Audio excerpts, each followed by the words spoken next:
CleanImplant Foundation. Would you like to introduce yourself first and then your foundation? Yeah, with pleasure. I take the microphone better. My name is Dr. Duddeck. As said, I founded the CleanImplant Foundation in 2016. I'm a dentist, and in my doctoral thesis, first time I was contacted with the research on dental implants based on scanning electron microscopy. What we found in the microscope let my blood run cold in these days, because I found particulate contamination on a sterile medical device, ready to use, not for guinea pigs or beagle dogs, but for real patients. So from that day on, we collected kind of 350 different dental implants, analyzed them from following the same protocol. And in 2017, together with a team of researchers and a wonderful scientific advisory board, we established the consensus paper that today works like a quality assessment information.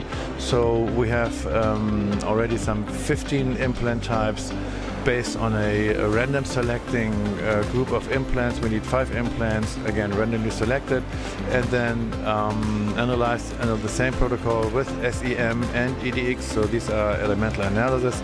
We find more or less particulate and thin film contaminants on factory related production. So from the implants straight from the factory. If the implant is clean, then we provide a quality seal, and as I said already, 15 implants applied for the trusted quality seal.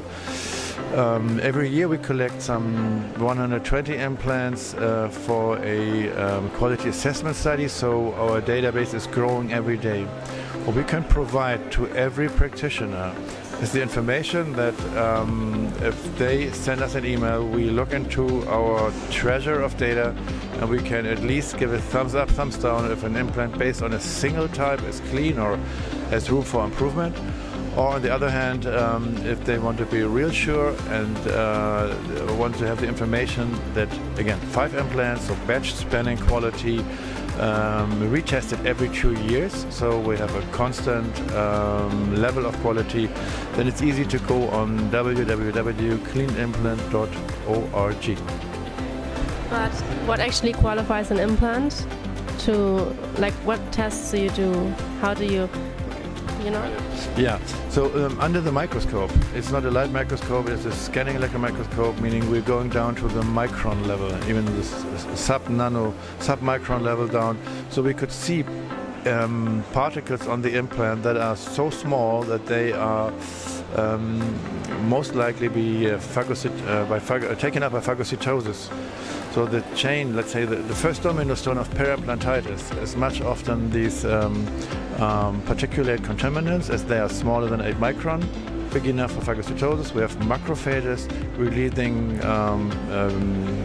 inflammatory cytokines like TNF-alpha, interleukin beta.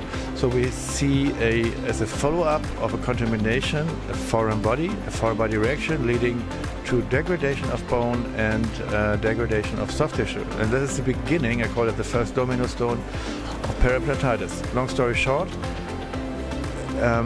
if you have a good chance as a dentist to have a 1 in 3 choice that an implant is not clean. So you don't know actually this implant is contaminated or not.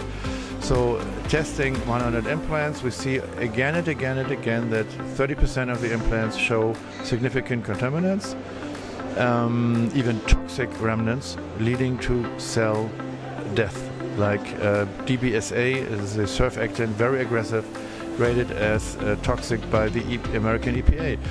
So as a patient, if I come to a dentist, I assume that this decision for the implant is made on knowledge, and dentists should not simply believe, they should know that the implant they use on a daily basis is as clean as promised by the industry, and unfortunately that is not always the case. And so if you want to have safety, and even, let's say, there are even legal impact,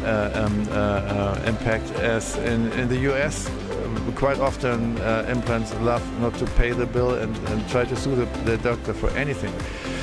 Using a clean implant, you avoid legal trouble. You, most likely you will have a better clinical result. Long story short, implant contamination is the most underrated cause for peri-implantitis. I think that says it all. Yes. So thank you so much. Since it's the last day of the IDS, how was your experience here? How did you like it?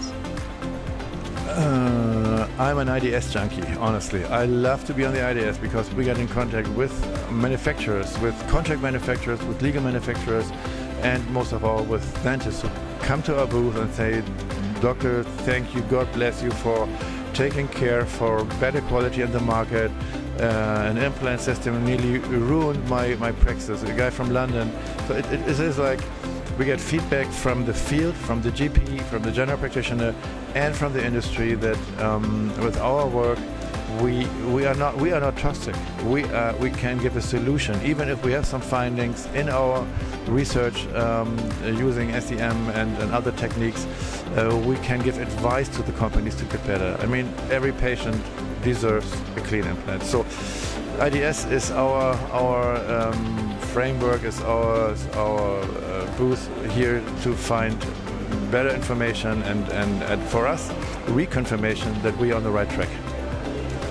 So thank you for making dentistry safer and trustfuler for us. Thank you so much.